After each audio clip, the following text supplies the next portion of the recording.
Ahí ya, viajeras y viajeros de los 7 reinos, soy Maglor y hoy, en Crónicas de Poniente, concluimos la historia de la Danza de los Dragones. Este es el último de un total de 4 vídeos que han servido para contar la historia completa de esta guerra civil acaecida durante la dinastía Targaryen, y obviamente recomiendo ver los 3 vídeos previos antes de continuar. Como siempre, debajo en la descripción tenéis todos los enlaces y la lista de reproducción. Y hecha la presentación, subid a lomos de vuestros dragones y comenzamos.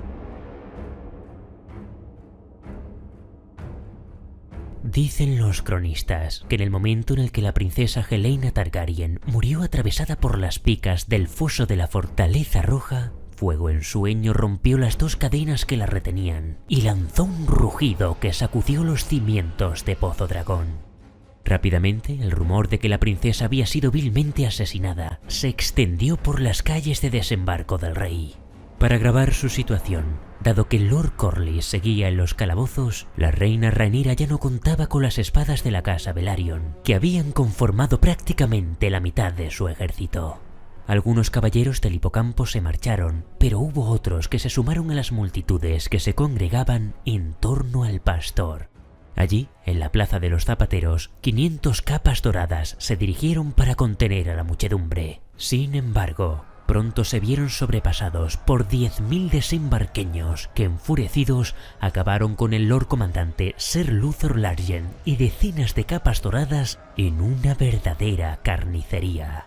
Tampoco Lord Bartimos Celtigar, Lord Tesorero de Rhaenyra, se salvó del desastre, cuando la turba asaltó su mansión y lo torturó hasta que reveló dónde se escondían sus riquezas. Poco después, un curtidor cabalgó enarbolando su cabeza y sus genitales, proclamando el fin de los impuestos. Ser Loren Marbrand, Lord Comandante de la Guardia de la Reina Rhaenyra, también perdió la vida aquella noche. Al alba los fuegos ardían por toda la ciudad. La plaza de los zapateros estaba alfombrada de cadáveres y el lecho de pulgas había sucumbido a los saqueos y la violencia. Para el ocaso, Rhaenyra Targaryen se encontraba asediada por todos los flancos, con su reino en llamas. Y en medio de todos esos disturbios, nuevos reyes se alzaron en las calles, aspirando a sentarse en el trono de hierro. En un prostíbulo de la colina de Visenya, proclamaron rey al hijo de una prostituta, un niño llamado Gaemon Peloclaro, pues decían que era bastardo del rey Aegon II. En otro lado de la ciudad, un caballero errante llamado Ser Perkin la Pulga coronó a su escudero, Trystane Fuego Eterno, declarándolo nada menos que bastardo del rey Viserys I, y se le otorgó el título de caballero a todos los que apoyaran su causa. Y con los caballeros del arroyo, los reyes titiriteros y los profetas locos gobernando las calles, 3 de las 7 puertas de la ciudad de Desembarco del Rey no tardaron en caer, quedando a merced de los adversarios de Rhaenyra. Pero lo peor estaba aún por llegar, porque al caer de nuevo la noche, el pastor volvió a la plaza de los zapateros y en aquella ocasión ya no vertía acusaciones contra su majestad, sino contra los dragones. Cuando lleguen los dragones, vuestras carnes arderán, se abrasarán y se transformarán en cenizas. Vuestras esposas bailarán vestidos de fuego, gritando mientras arden, y veréis llorar a vuestros hijos hasta que los ojos se les fundan como gelatina, y su carne rosada se despegue de sus huesos.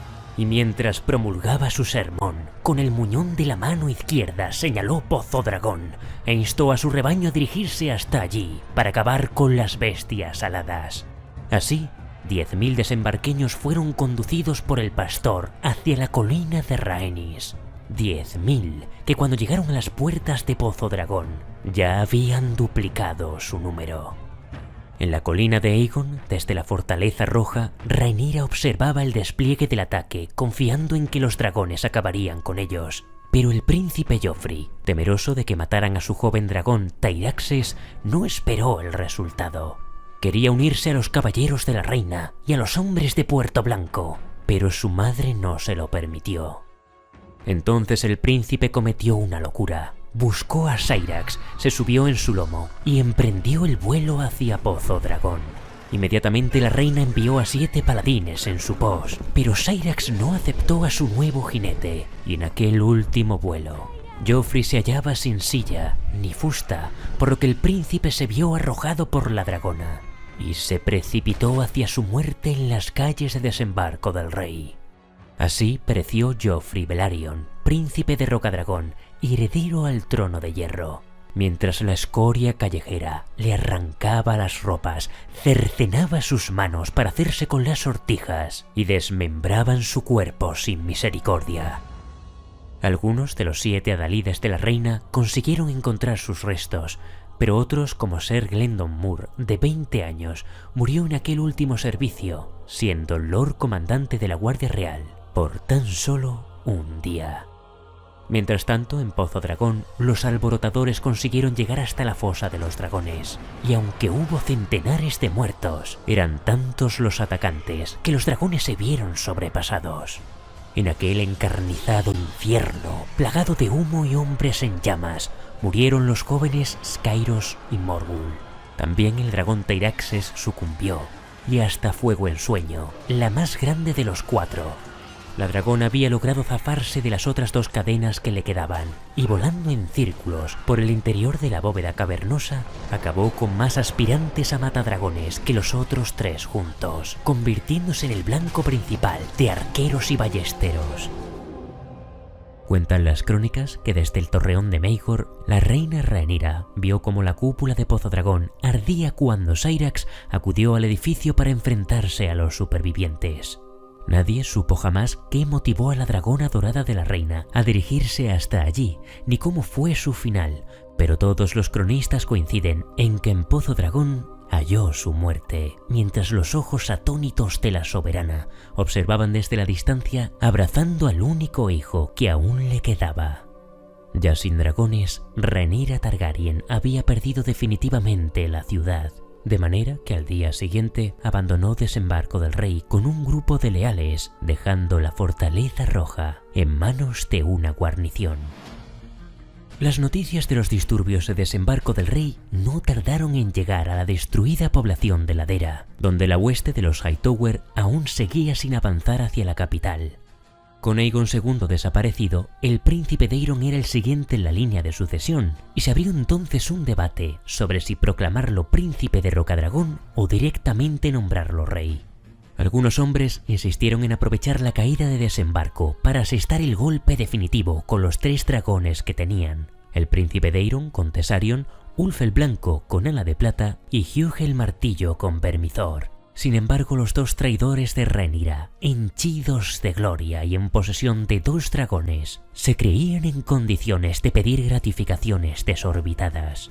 Ulf el Blanco quería que le entregasen nada menos que Alto Jardín, con todas sus heredades y rentas. Una petición modesta en comparación con la de Hugh el Martillo, quien directamente quería ser coronado rey, pues ahora su dragón era el más grande que quedaba con vida, triplicando el tamaño de Tessarion. Ante la negativa de ser nombrado rey, Hugh apareció al día siguiente con una corona de hierro en la sien, y los grandes señores tuvieron claro que tanto él como Ulf el Blanco se habían convertido en un peligro para todos, y era hora de deshacerse de ellos. Así, en la hospedería de los Abrojos Sangrientos se produjo una reunión clandestina, donde Ser Hover Hightower, Jon Roxton el Osado, Anwin Peake y otros 10 conspiradores llegaron a un acuerdo para matar a los 2 traidores. Y luego, aquellos hombres leales y valientes que se atrevieran podrían intentar reclamar a los dragones hasta que alguno los aceptase para entrar en liza. Después se pidió el consentimiento del príncipe Daeron para actuar, y en la misma noche en la que la conspiración de los Abrojos sería consumada, el capricho de los dioses cambió el rumbo de los acontecimientos, porque en el cielo de Ladera un fiero y terrible dragón se cernía sobre el campamento. Era Bruma, y en su lomo iba Ser Adan Velaryon, dispuesto a demostrarle a la reina Rhaenyra que bien podrían llamarlo bastardo, pero no era ningún desleal.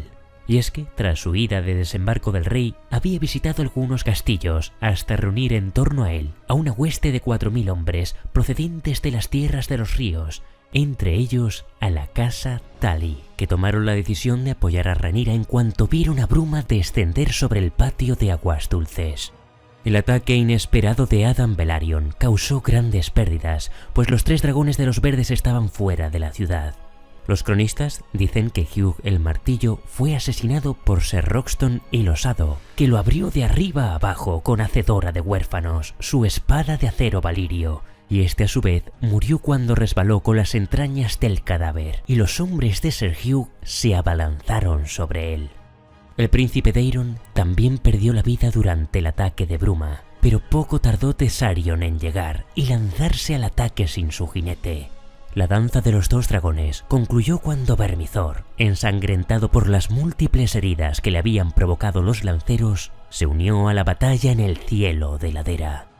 Con sus casi 100 años y tan grande como los otros 2 dragones jóvenes juntos, el dragón broncíneo de grandes alas pardas estaba airado al lazar el vuelo, y ya sin jinete no distinguía entre amigo o enemigo, de modo que lanzó su ira contra todos. Los 3 dragones murieron tras el combate, uno al momento, otros horas más tarde. Pese a sufrir algunas heridas, solo la dragona Ala de Plata sobrevivió, y también su jinete, Ulf el Blanco, pues según los cronistas había pasado toda la batalla dormido con una borrachera. Al despertar, se dio cuenta de que era el único jinete de dragón y quiso marchar entonces a desembarco del rey para tomar el trono de hierro y ser coronado. Horas más tarde, Ser Hover Hightower se reunió con él para esbozar el ataque y trajo consigo 2 barriles de vino, uno dorniense, otro de dorado del Rejo, el favorito de Ulf, que además estaba aderezado con veneno. Cuando Ser Hover Hightower se dio cuenta de que Ulf sospechaba sobre el complot, se vio obligado a beber junto a él para ganarse su confianza y no traicionar al resto de conspiradores, con el resultado de que ambos murieron. Hubo algunos entonces que intentaron montar a Ala de Plata, pero no parece que hubiera mucha sangre de dragón en sus venas, y poco después la dragona abandonaría la desolación de ladera para establecer su guarida en un lago del dominio. Ya sin jinetes de dragón y con incontables pérdidas, los verdes de ladera renunciaron a tomar desembarco del rey y ordenaron la retirada. Adam Velaryon había sido acusado de traición, pero con su sacrificio, los negros obtuvieron una gran victoria que fue determinante para evitar que los enemigos de Rhaenyra tomasen definitivamente la capital. 8 años más tarde, cuando los restos de Adam Velaryon reposasen en Marca Deriva, en su tumba quedaría una única palabra grabada, apoyada en el hipocampo de los Velaryon y un ratón en honor a su madre. Aquella palabra era leal.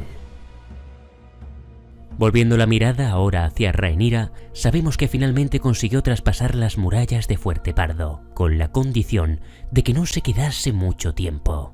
Allí recibió un cuervo del Lord Cregan Stark, quien le prometió que 10.000 norteños partirían al sur en cuanto fuera posible. Sin embargo, apremiada por su anfitriona Lady Darkling, Rhaenyra se vio obligada a abandonar Valle Oscuro. Y puesto que no tenía ya la flota de los Velaryon, vendió su corona para comprar un pasaje en un barco Braavosi que la llevase de regreso a Rocadragón, pues su esperanza residía en conseguir un nuevo dragón, o de lo contrario, todo estaría perdido.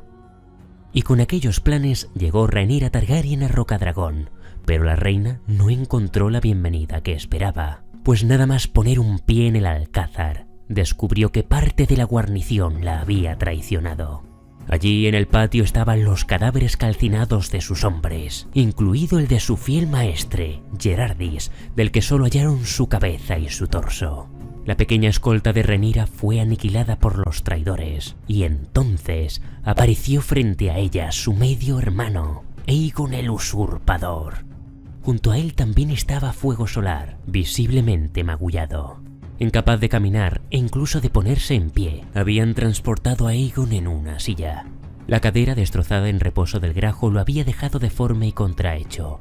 Sus facciones, otrora agraciadas, se habían ablandado por la leche de la amapola, y las quemaduras le cubrían la mitad del cuerpo. Pese a todo, Rhaenyra lo reconoció enseguida. Querido hermano, Esperaba que estuvieras ya muerto. Tú primero, hermana. Eres la mayor. Me complace saber que lo recuerdas. Parece que somos tus prisioneros, pero no te creas que nos retendrás mucho tiempo. Mis señores leales darán conmigo. Si te buscan en los 7 infiernos, tal vez, respondió el monarca mientras sus hombres arrancaban a Rhaenyra de los brazos de su hijo. Nadie protestó cuando Aegon entregó a su hermana a fuego solar. El dragón la bañó en una descarga de llamaradas. Rhaenyra Targaryen tan solo tuvo tiempo para alzar la cabeza al cielo y proferir a gritos una última maldición contra su hermano, antes de que las fauces del dragón la acometieran y le arrancasen un hombro con brazo incluido. Su hijo, el pequeño Aegon, contempló con horror cómo la bestia devoraba a su madre de 6 bocados. Muchos os preguntaréis, ¿pero cómo consiguió el rey Aegon escapar de Desembarco del Rey y tomar Rocadragón? Para ello tendremos que retroceder al día en el que Rhaenyra atacó la capital. Gracias al Lord Consejero de los Rumores, Larys Strong, Aegon fue conducido por los pasadizos ocultos de la Fortaleza Roja. Disfrazado de un pescador, consiguió llegar a la isla, donde pretendía permanecer oculto, al cuidado de un caballero leal con familia en Rocadragón. Sin embargo, durante su estancia, una sombra surcó el cielo de la isla. Era Fuego Solar. Desde la batalla de Reposo del Grajo, la bestia había permanecido allí, herida, sin poder volar, pero ahora había recuperado parte de sus fuerzas e inesperadamente apareció en Rocadragón. Fue en ese momento cuando el rey quemado y el dragón mutilado hallaron un nuevo propósito el uno en el otro. Aún sin contar con las fuerzas que tenía antaño, Fuego Solar había sido capaz de matar al dragón salvaje, Fantasma Ceniciento, por lo que Aegon pensó que le bastaría para tomar la fortaleza. El resto fue obra de la traición. A la hora señalada, la guarnición abrió los portones del enemigo. Algunos de ellos eran poco afines ya a la causa de Rhaenyra. Otros esperaban sin duda una recompensa, y así, Rocadragón cayó en menos de una hora.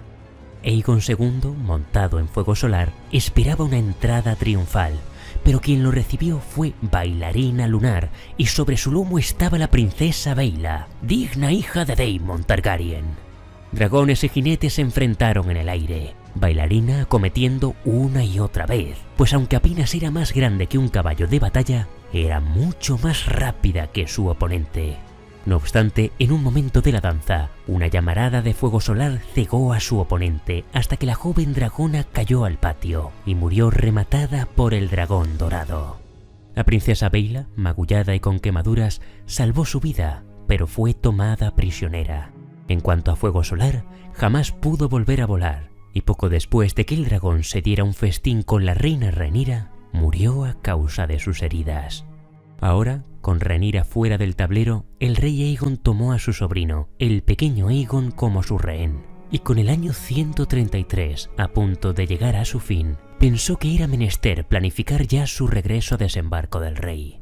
Lo que no sabía Aegon todavía es que la causa de Rhaenyra seguía viva. Pero antes de hablar de los negros, tenemos que volver a la capital del reino, donde ahora se alzaban nada menos que 3 reyes. La guarnición que la reina Rhaenyra había dejado en la Fortaleza Roja cayó pocas horas después de que ésta se hubiera marchado. Allí se mantuvo con vida a Alicent Hightower, pero Mysaria, antaño amante del príncipe Daemon, fue obligada a caminar desnuda por las calles mientras era flagelada hasta la muerte, y una veintena de caballeros leales a Rhaenyra fueron decapitados. En el trono de hierro se sentó entonces Trystane Fuego Eterno, escudero y títere de Ser Perkin la Pulga, y junto a ellos, reaparecido como una cucaracha que sale de su escondrijo, Lord Larys Strong, ocupando un lugar junto a su nuevo rey. Mientras tanto, en la colina de Rhaenys, entre las ruinas de Pozo Dragón, el pastor tenía tal influencia entre la multitud que pese a que no fue proclamado rey, ejercía un poder regio sobre decenas de personas. Al mismo tiempo, en la tercera colina, la de Visenya, el pequeño Gaemon Peloclaro seguía gobernando en su improvisada corte, el prostíbulo de la Casa de los Besos. de modo que aquel momento de la danza se conoció como la Luna de los Tres Reyes, cada uno con su sede en una de las 3 colinas de desembarco. Aquel breve reinado terminó abruptamente cuando Lord Boros Baratheon llegó a la capital con una hueste de tormenteños, compuesta de 600 caballeros y 4000 soldados de infantería. Sabiendo que resultaría imposible hacer frente a tal ejército, el joven rey Trystane Fuego Eterno permitió a Larys Strong parlamentar con Lord Boros. Junto a Larys estaba el maestre Orgail y la reina Alicent Hightower, que lloró de dicha al saber que Ser Willis Fell había depositado sana y salva en Bastión de Tormentas a su nieta Jaehaera. En aquel parlamento acordaron la rendición de Ser Perkin y sus hombres, con la condición de que se unieran a los tormenteños para devolver a Aegon al trono, además de que se les debía entregar al aspirante Trystane, que aguardaría en los calabozos hasta la llegada del rey. Como parte del acuerdo, Aegon tomaría una nueva esposa, Lady Cassandra Baratheon, y Larys Strong se desposaría con Lady Florys. Tal y como se había dispuesto, cuando el ejército entró en la ciudad, se tomaron prisioneros a los 3 reyes, Trystane Fuego Eterno, Gaemon Pelo Claro y el Pastor, esperando la justicia del rey. También se establecieron planes para la Serpiente Marina, quien aún permanecía como huésped involuntario en la Fortaleza Roja. A Lord Corlys Velaryon no se le haría daño por ahora y sería empleado en favor de restablecer la paz. Sin embargo, cuando al Señor de las Mareas se le instó a que hincara la rodilla ante Aegon y que pusiera a su servicio sus navíos y sus efectivos, la vieja Serpiente Marina demostró que no era fácil de intimidar. Tengo las rodillas viejas y anquilosadas. No se hincan fácilmente, respondió antes de establecer sus propias condiciones. Amnistía para todos aquellos hombres que habían luchado por la reina. Un matrimonio concertado entre el pequeño Aegon, hijo de Rhaenyra, y la princesa Jaehaera, hija de Aegon, así como que se les proclamase a los dos indivisiblemente herederos a la corona. El reino está desmembrado. Tenemos la misión de reconstruirlo. Lord Corlys rechazó también tomar por esposa a otra de las hijas de Lord Borros, pero exigió la libertad de su nieta Baela. A regañadientes, Alicent aceptó los términos y la Serpiente Marina se posternó ante ella, sentada en el trono de hierro. Los cuervos, con las nuevas instrucciones, llegaron a tiempo a Marcaderiva y Rocadragón, pues una flota liderada por Alyn Velaryon se disponía a atacar la fortaleza de los Targaryen, donde Aegon amenazaba con decapitar a Baela si se atrevían a poner un pie en la orilla.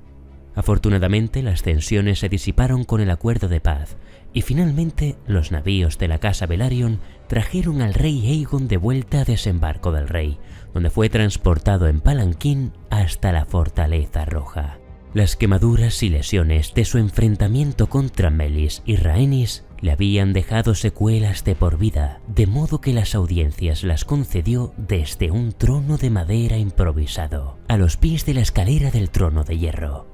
Trystane Fuego Eterno fue decapitado con fuego oscuro, mientras que el pequeño Gaemon Pelo Claro fue perdonado debido a que solo tenía 5 años. Asimismo, le dieron un lugar en la corte y lo nombraron guardián de la corona, pero su madre y el séquito de prostitutas y rufianes que la acompañaban fueron decapitados.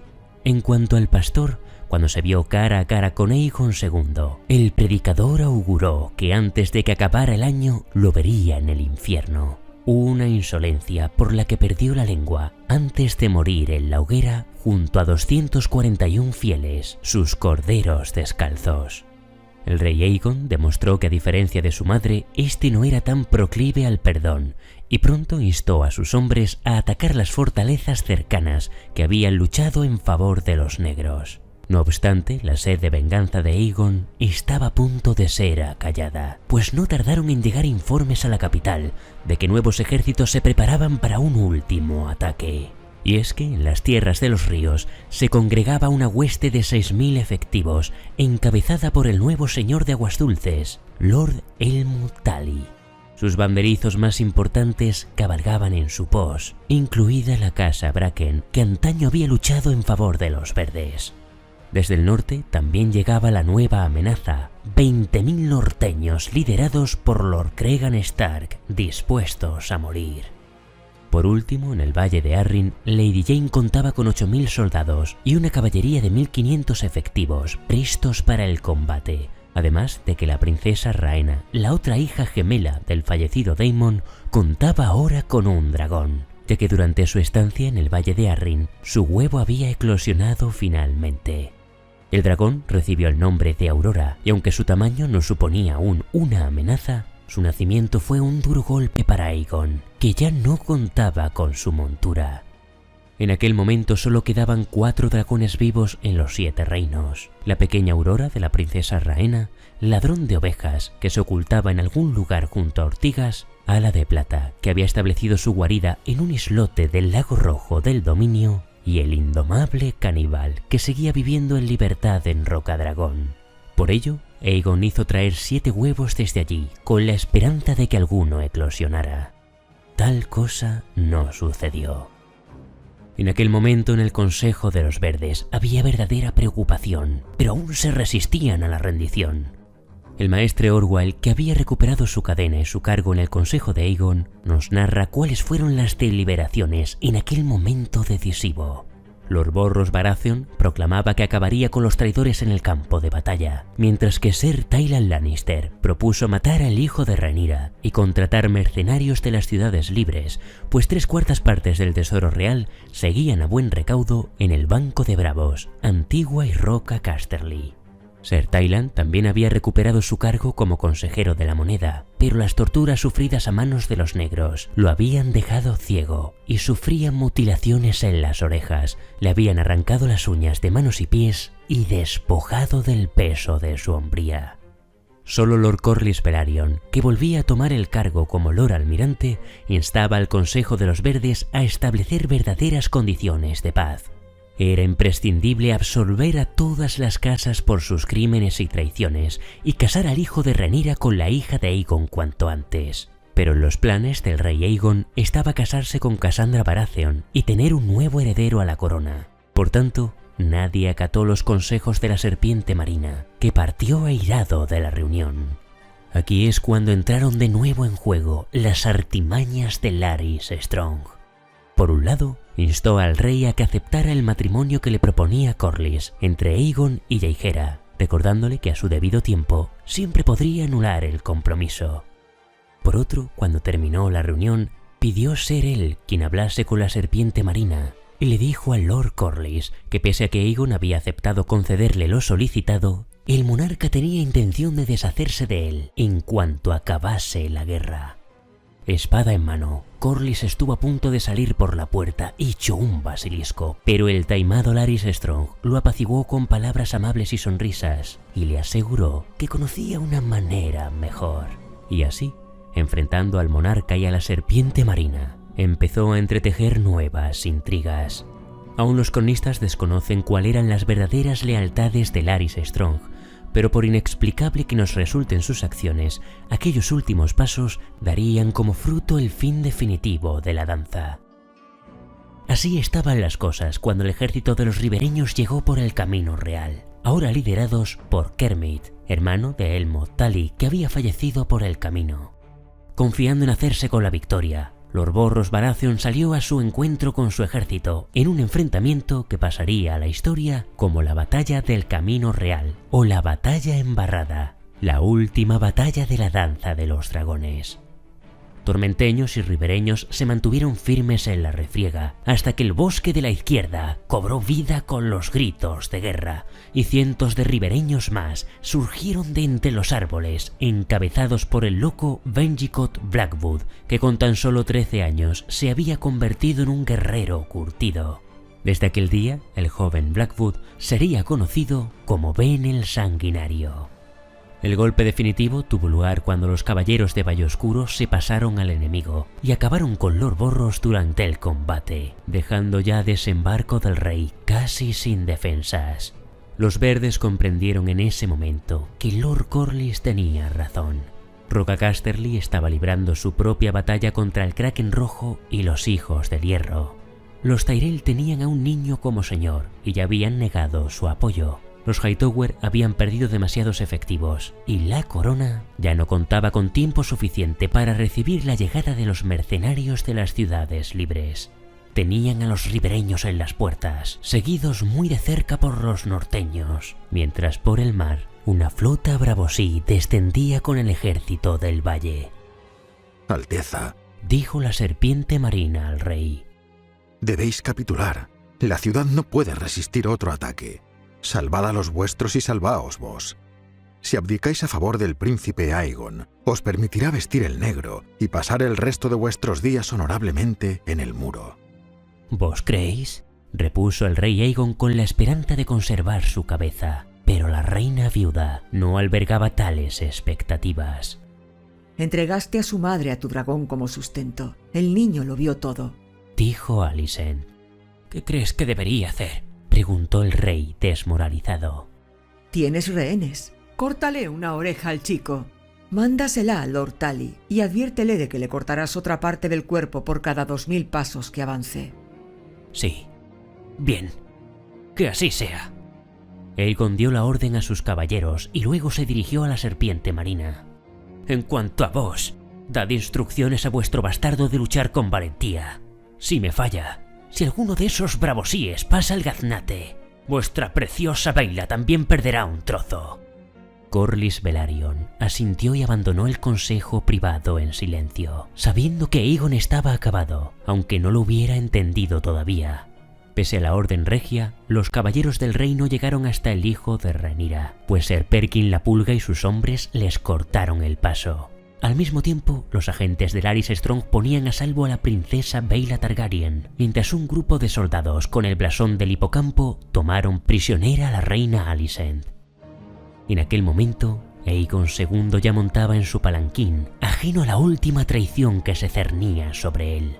Dentro le esperaba una frasca de vino del Rejo. Al cruzar el patio se sirvió una copa, y cuando llegaron al septo al que se dirigían, Ser Giles Belgrave, el recién nombrado guardia real de Aegon, retiró la tela y halló el cadáver del monarca con sangre en los labios.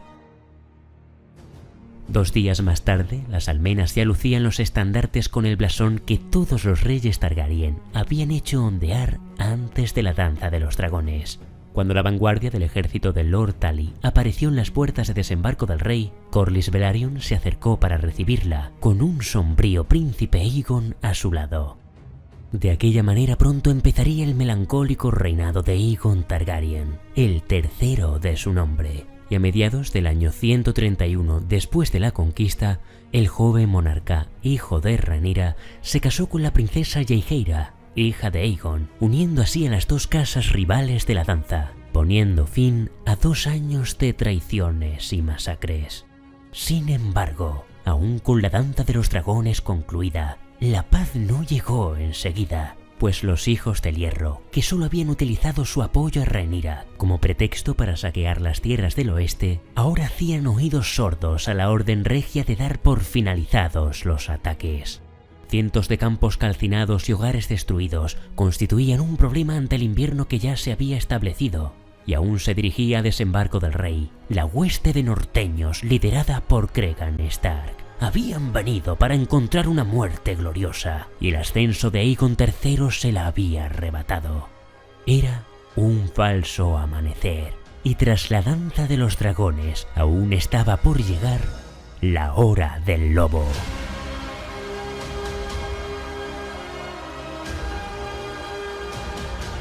Y aquí concluye la última parte de la danza de los dragones. Por supuesto, más adelante contaremos la historia de Cregan Stark, de la Hora del Lobo y de otros personajes que participasen en la danza. Hasta entonces, agradecer como siempre el apoyo de mis paladines, mis mecenas de Patreon, así como de mis espadas leales, los miembros del canal, sin cuyo apoyo no sería posible mi contenido. Y recuerda, si os gustan estos vídeos, no olvidéis darle a me gusta, compartidlo en vuestras redes sociales y suscribíos.